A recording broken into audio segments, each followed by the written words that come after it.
A Real Bus está de volta à estrada. Uma volta responsável e controlada, seguindo todo o protocolo de higiene recomendado pelas autoridades de saúde. Uso obrigatório de máscaras, álcool em gel para todos, higienização completa dos ônibus e renovação do ar a cada minuto durante o trajeto. Se o seu destino for João Pessoa, Campina Grande, São João do Cariri, Serra Branca, Sumé, Monteiro, São José dos Cordeiros ou São Sebastião do Umbuzeiro, conte com a gente. Mesmo em tempos desafiadores, o compromisso da Real Bus é com a sua satisfação.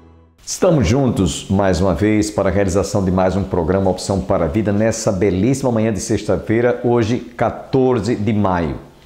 Hoje celebra-se o Dia Continental do Seguro. E aí, a propósito, eu queria fazer uma pergunta. Quem não precisa de um seguro? Seguro de vida, seguro do seu automóvel, seguro da sua residência, em caso de algum sinistro, de roubo, de assalto? Seguro para tudo a gente hoje tem que realmente buscar para a nossa segurança, da família, enfim. Há um seguro de vida que você talvez ainda não tenha feito. Esse seguro de vida, só quem pode nos garantir é Jesus. Ele já pagou o preço, você não tem que pagar mais absolutamente nada, porque quando ele estava lá na cruz, e ele expressou suas últimas palavras: Pai, tudo está consumado. Em tuas mãos entrego o meu espírito. Jesus estava ali dando-nos a garantia, o seguro de vida eterna. E se você já fez seguro para tudo nessa vida e falta esse seguro, faça enquanto você está com vida, porque depois da morte, seguir-se-á o juízo final. É isso que a Bíblia nos diz. Não há mais uma segunda oportunidade. A oportunidade de nós fazermos esse seguro de vida enquanto estamos vivos. Nessa manhã, dentro de instantes, você estará ouvindo o pastor Antônio Júnior, co-pastor da Igreja do Calvário, trazendo a primeira parte de um estudo que nós estamos realizando sempre às quintas-feiras sobre a segunda carta de Pedro. Muito importante, bastante enriquecedora as meditações, as explanações desse estudo exegético. E eu quero deixá-los agora com o pastor Antônio Júnior, trazendo a primeira parte dessa mensagem.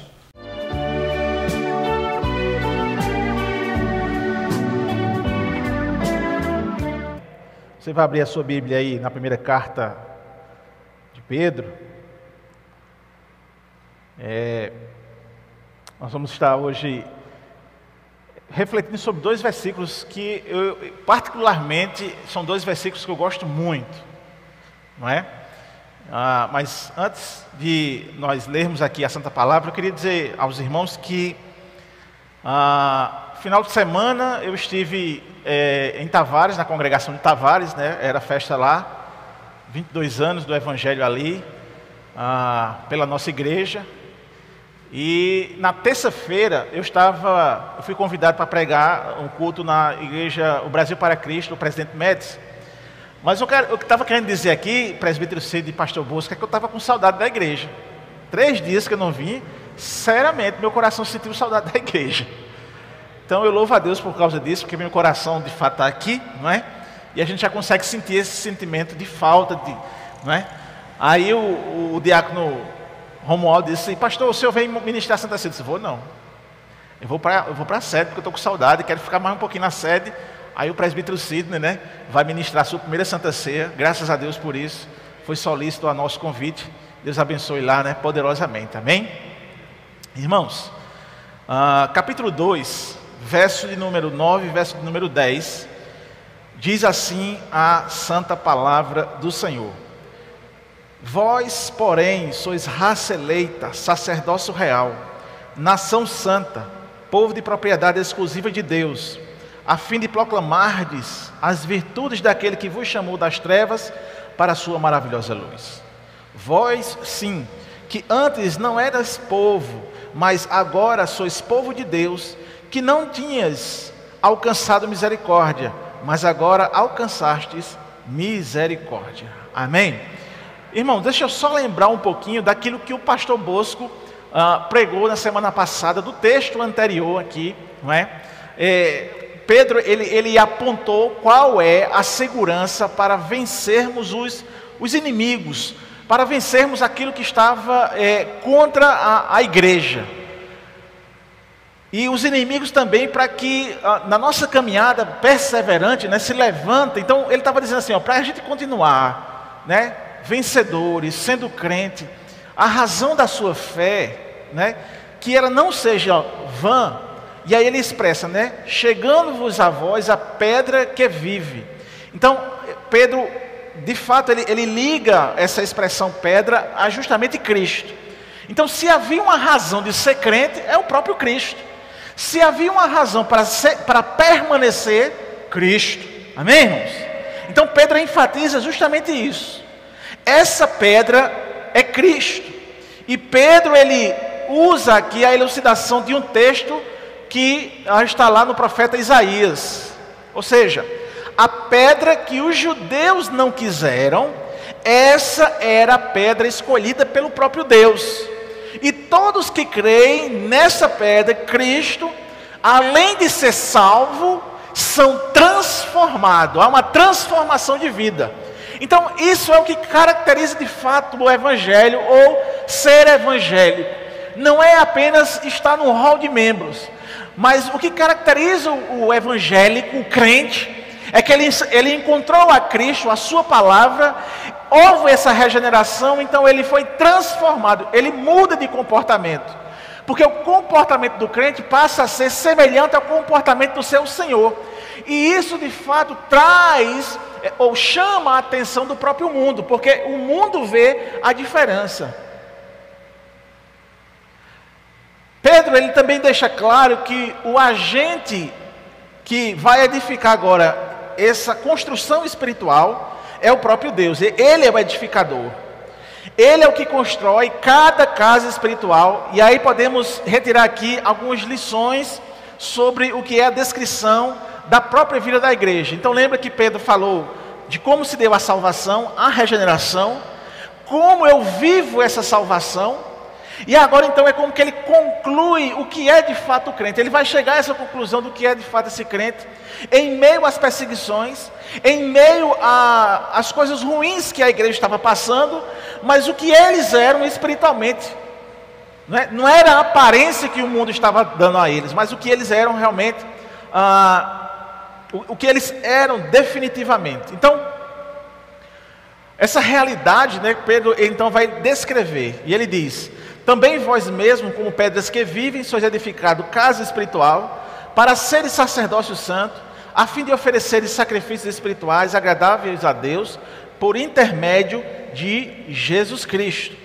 E aí ele usa essa expressão, pedras vivas, expressão que aparece no plural, que refere-se ao crente. Cada crente é essa pedra espiritual, que em Cristo, ou seja, edificado em Cristo, firmado em Cristo, não é? Em cima de fato dessa pedra angular, dessa pedra segura, edifica então essa construção que é a casa de Deus. E aí ele chama a outra expressão, casa espiritual. Os membros individuais é que formam essa casa de Deus, nessa ilustração de Pedro. Essa metáfora que transmite a ideia de comunidade de crentes. Então, por isso, mais uma vez reafirmamos, não existe igreja remota. A gente estava aqui na internet porque era o jeito, mas a oração do crente é: Deus, em nome de Jesus, Senhor, traz-nos de volta à comunidade, porque é o meio de graça. Essa pedra viva, ela se junta com as outras pedras para formar essa casa espiritual que é a casa de Deus. Amém, irmãos? Por isso que você pode dizer que não precisa de igreja. Você pode dizer, mas isso não é verdade. Isso não é realidade. Porque não é o que eu digo ou o que eu penso, é o que a Bíblia diz. E se eu sou submetido à Bíblia, então eu tenho que corresponder ao que ela diz. Aqueles que obedecem aos meus mandamentos, esses são meus filhos.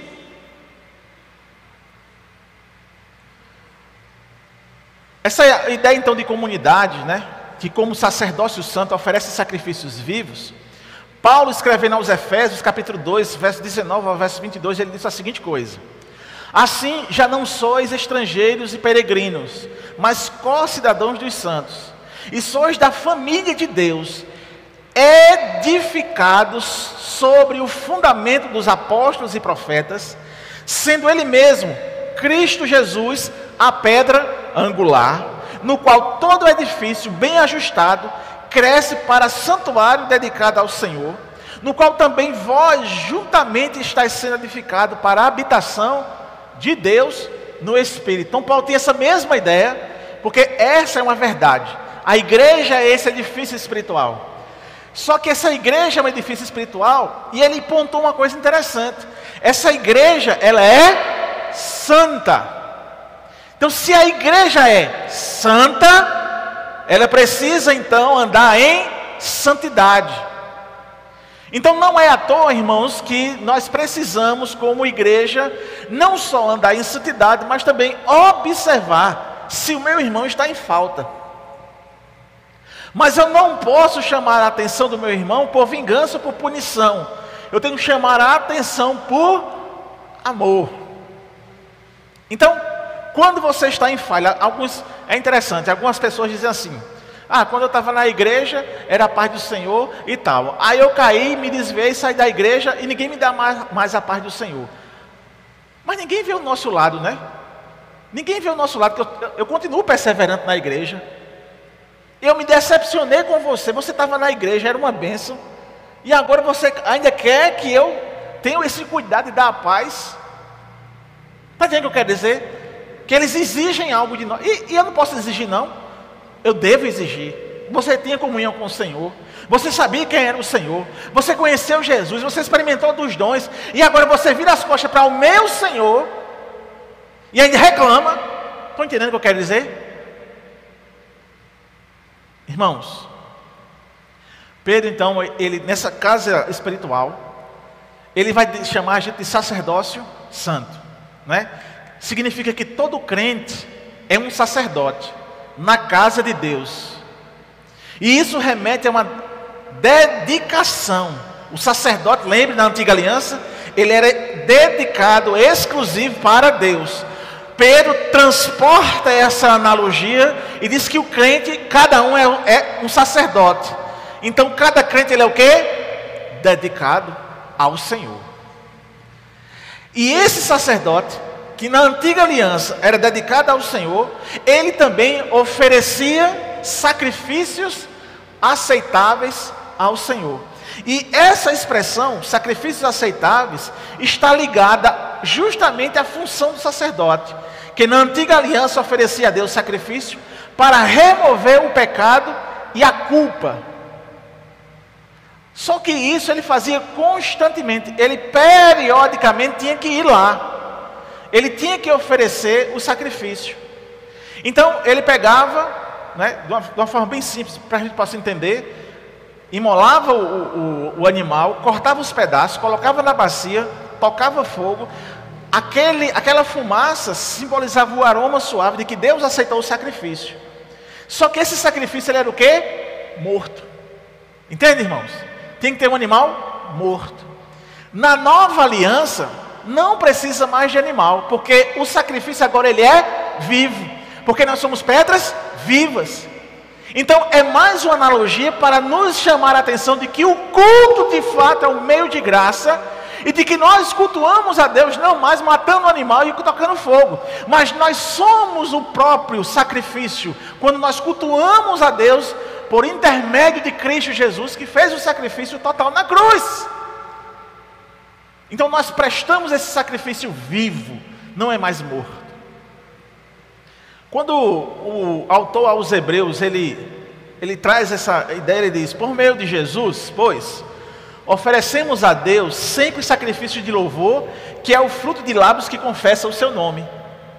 Olha que interessante, só quem cultua a Deus é quem tem Cristo, viu, irmãos? Amém?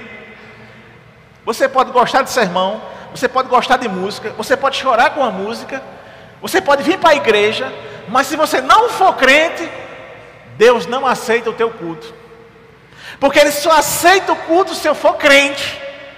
E se eu for crente é porque eu tenho Cristo, eu aceitei Cristo, Cristo é o meu Senhor. Então, por intermédio de Cristo, eu ofereço culto ao Senhor. Amém, irmãos? Que plano maravilhoso que Deus fez, hein?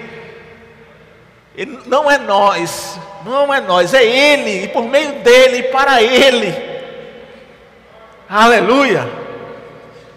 E aí Paulo ele fecha justamente essa consciência de que o sacrifício ele é vivo e não mais morto.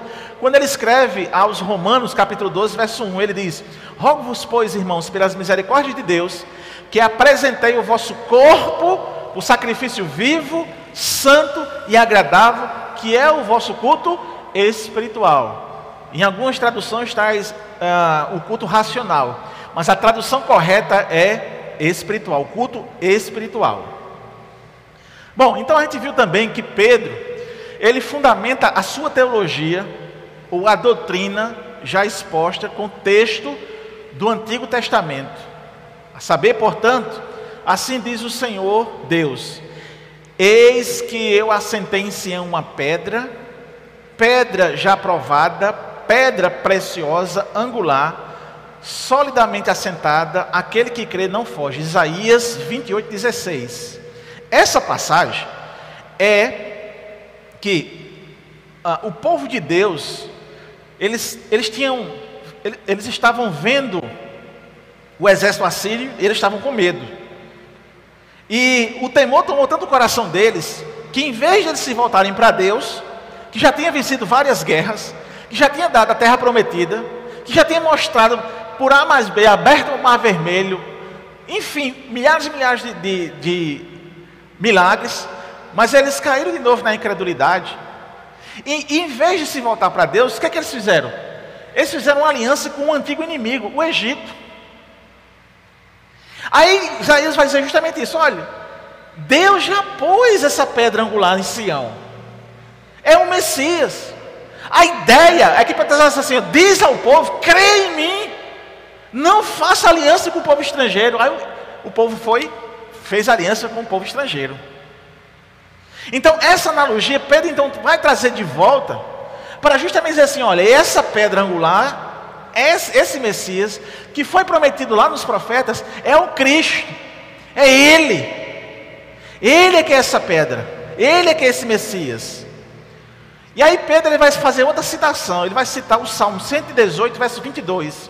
A pedra que os construtores rejeitaram, essa veio a ser a pedra principal, a pedra angular. Ou seja, a pedra que os judeus rejeitam, essa é a verdadeira, é essa que é a angular, é essa que é de fato a pedra preciosa.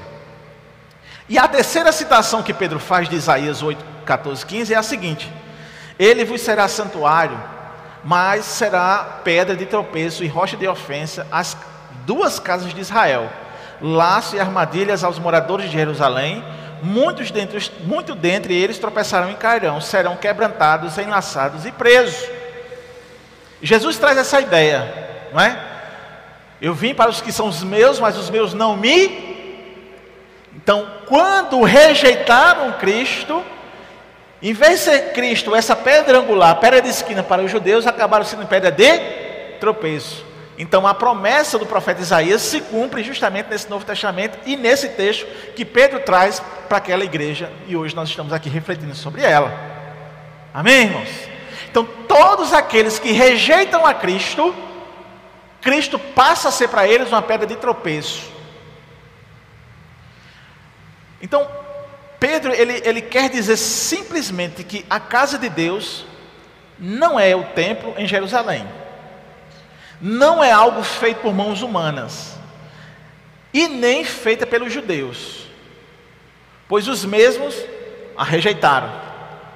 A casa de Deus é a igreja, onde cada indivíduo, cada crente é a pedra viva, fundamentada na pedra viva e angular, segura, concreta e balizada, que é Cristo.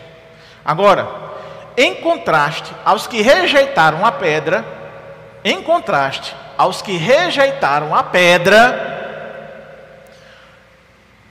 Pedro vai apresentar agora os crentes que aceitaram a Cristo, que necessariamente não eram judeus, mas eram aqueles que os judeus pensavam que nunca iam ser de Deus. Os judeus subestimaram que o poder de Deus não poderia alcançar os gentios.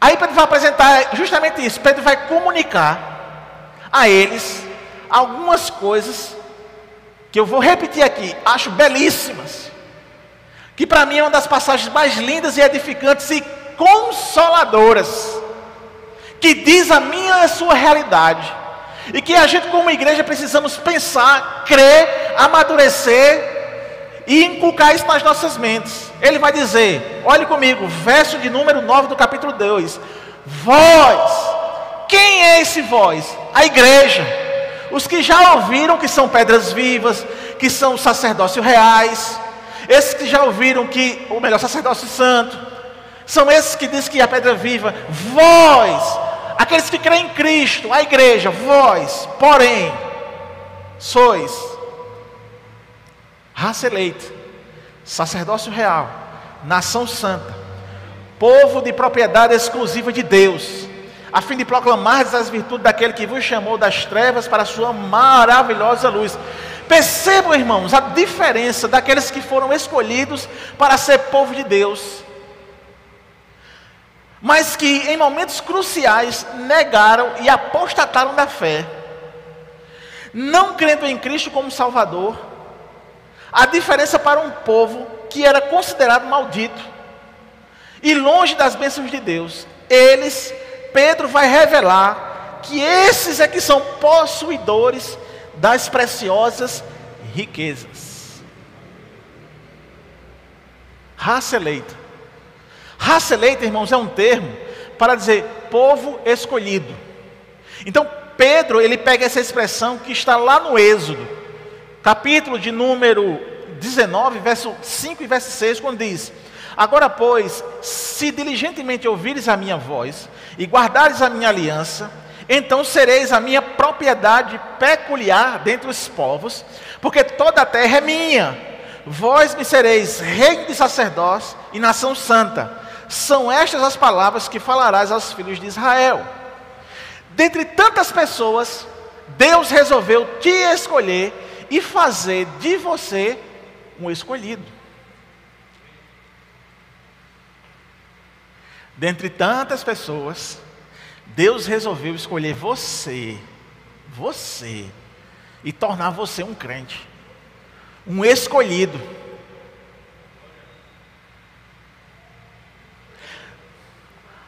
Se há motivo para marchar, é uma coisa dessa.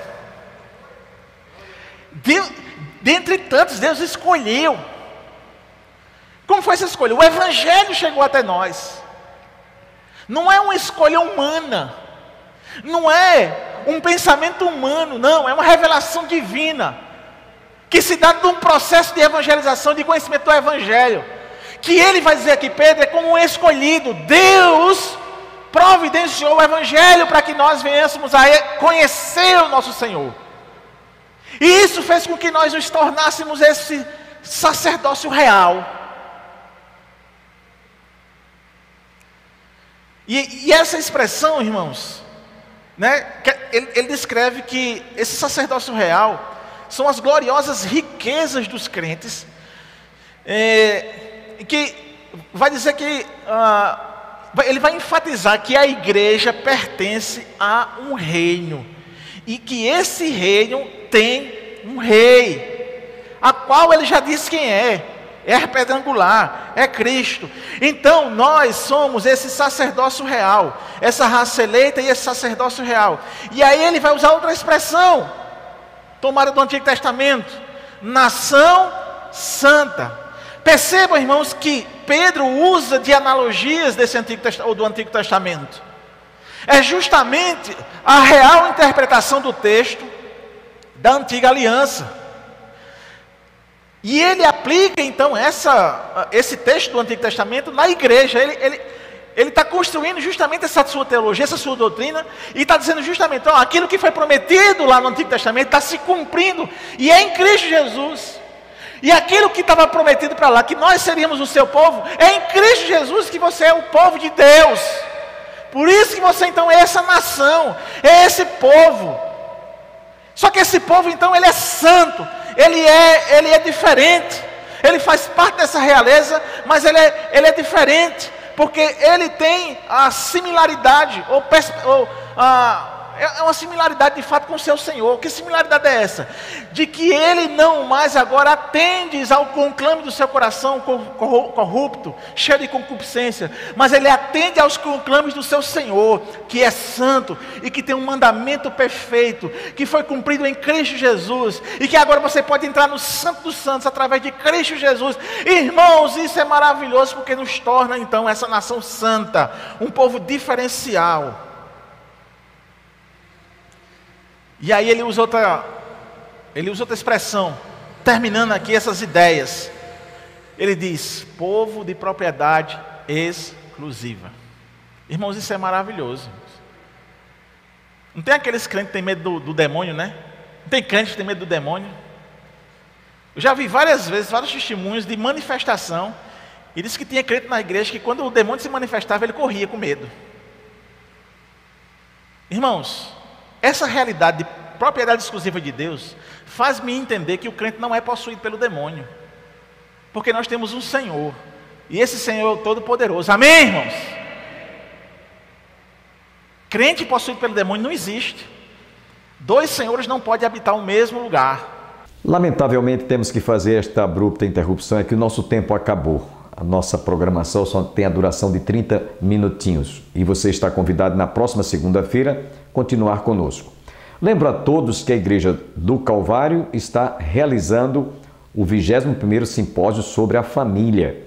Estudos, mensagens e também a escola dominical, tudo voltado para a família. Nesse domingo você está convidado a estar conosco, e também à noite. Domingo pela manhã a escola dominical tem início às 9 horas e aos domingos à noite às 18 horas. A entrada é franca, você pode ir com a sua família, desde que esteja com a proteção da máscara facial, esteja também vendo a aferição da sua temperatura na entrada do templo, a asepsia das mãos e o distanciamento. É assim que nós estamos buscando trazer segurança para aqueles que nos visitarem. Igreja do Calvário está situada às margens do Açude Velho, confluência com o Parque da Criança, no início do giradouro da Avenida Brasília. Faça-nos uma visita, ficaremos profundamente agradecidos. E venha estudar conosco a Palavra de Deus sempre às quintas-feiras. Às terças-feiras nós temos culto de oração para a família, às quintas estudo bíblico e aos domingos escola dominical, 9 horas e 18 horas culto divino. Você está cordialmente convidado com a sua respectiva família.